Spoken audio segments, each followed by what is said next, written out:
ಮತದಾವೃತ್ತಿ ಪರಿಶುದ್ಧತೆಯ ಬಗ್ಗೆ ದೇವರು ಮಾತನಾಡಲಿಕ್ಕೆ ಸಮಯವನ್ನು ಕೊಟ್ಟಿದ್ದಾರೆ.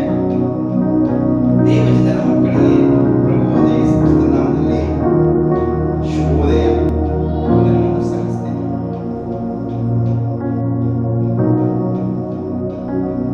ಪರಿಶುದ್ಧತೆಯ ಬಗ್ಗೆ ಸತ್ಯವೇದ ಏನು ಹೇಳುತ್ತದೆ? ಪರಿಶುದ್ಧತೆ ಎಲ್ಲರೂ ಕೂಡ ಮಾನವರು ಪರಿಶುದ್ಧರಾಗಿ ಜೀವಿಸಬೇಕು.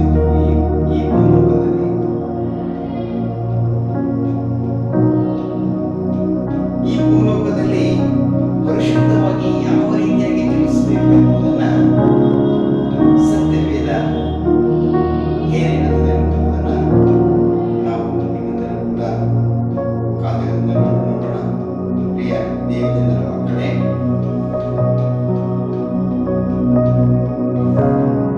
ಯೋಹಾನ ಬರೆದ ಸುವಾರ್ತೆ 17:11 ಇನ್ನು ನಾನು ಲೋಕದಲ್ಲಿ ಇರುವುದಿಲ್ಲ,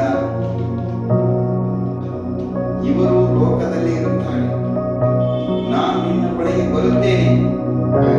ತಂದೆಯೇ, ನಾವು ಒಂದಾಗಿರುವ ಹಾಗೆ ಇವರು ಒಂದಾಗಬೇಕೆಂದು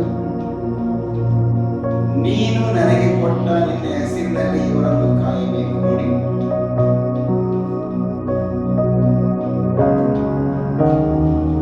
ಇನ್ನು ನಾನು ಲೋಕದಲ್ಲಿ ಇರುವುದಿಲ್ಲ. ತಂದೆ ದೇವರೊಟ್ಟಿಗೆ ಪ್ರಾರ್ಥಿಸಿ ಅದರೊಟ್ಟಿಗೆ ಮಾತನಾಡುತ್ತಿದ್ದಾನೆ. ಇನ್ನು ನಾನು ಲೋಕದಲ್ಲಿ ಇರುವುದಿಲ್ಲ, ಈ ಲೋಕದಲ್ಲಿ ಇರೋದಿಲ್ಲ. ಕೊನೆಯ ಗಳಿಗೆಯಲ್ಲಿ ಬಂದಿದೆ. ಇವರು ಲೋಕದಲ್ಲಿ ಇರುತ್ತಾರೆ, ಇವರು ಎಲ್ಲ ಜನ ಲೋಕದಲ್ಲಿ ಇರುತ್ತಾರೆ. ನಾನು ನಿನ್ನ ಬಳಿಗೆ ಬರುತ್ತೇನೆ. ದೇವರ ಬಳಿಗೆ ಹೋಗುವಂತ ಸಮಯ ಬಂದಿದೆ. ಪವಿತ್ರನಾದ ತಂದೆಯೇ, ನಾವು ಒಂದಾಗಿರುವ ಹಾಗೆ ಇವರು ಒಂದಾಗಬೇಕೆಂದು ನೀನು ನನಗೆ ಕೊಟ್ಟ ನಿನ್ನ ಹೆಸರಿನಲ್ಲಿ ಇವರನ್ನು ಕಾಯಬೇಕು. ಯಾರು ಕೂಡ ಇಲ್ಲಿ ಲೋಕದಲ್ಲಿ ಜಗಳವನ್ನು ಮಾಡದೆ ಎಲ್ಲರೂ ಒಗ್ಗಟ್ಟಾಗಿರಬೇಕು, ಒಂದಾಗಬೇಕು, ನಿನ್ನ ಬಳಿ ಸೇರಬೇಕು, ಪರಿಶುದ್ಧರಾಗಿ ಜೀವಿಸಬೇಕು. ಇಲ್ಲಿ John 17:11 And I am no longer in the world, but ye are the world, and I am coming to you.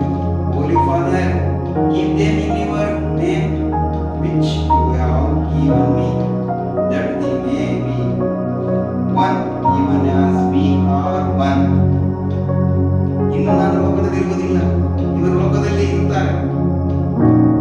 ಇರುವಾಗ ಪರಿಶುದ್ಧರಾಗಿ ಜೀವಿಸಬೇಕು. ಪರಿಶುದ್ಧತೆ ಇಲ್ಲದೆ ದೇವರ ಮೆಚ್ಚಲಿಕ್ಕೆ ಸಾಧ್ಯ ಇಲ್ಲ. ನಾನು ನಿನ್ನ ಬಳಿಗೆ ಬರುತ್ತೇನೆ. ಶಿಲುಬೆಗೆ ಹಾಕುವುದಕ್ಕಿಂತ ಮುಂಚಿತವಾಗಿರ್ತಕ್ಕಂಥ ಮಾತು. ಪವಿತ್ರವಾದ ತಂದೆಯೇ, ನಾವು ಒಂದಾಗಿರುವ ಹಾಗೆ ಇವರು ಒಂದಾಗಬೇಕೆಂದು ನೀನು ನನಗೆ ಕೊಟ್ಟರೆ ನಿನ್ನ ಹೆಸರಿನಲ್ಲಿ ಇವರನ್ನು ಕಾಯಪ್ಪ ನಿನ್ನ ಹೆಸರಿನಲ್ಲಿ. ನನಗೆ ಕೊಟ್ಟು ನಿನ್ನ ಹೆಸರಿನಲ್ಲಿ ಇವರನ್ನು ಕಾಯಬೇಕು. ಇವರನ್ನ ನನ್ನ ಜನರನ್ನು ನೀನು ಕಾಯಬೇಕು. ಇವರ ಅಪರಾಧಗಳನ್ನು ನೀನು ಮನ್ನಿಸಿ ಕಾಯಬೇಕು.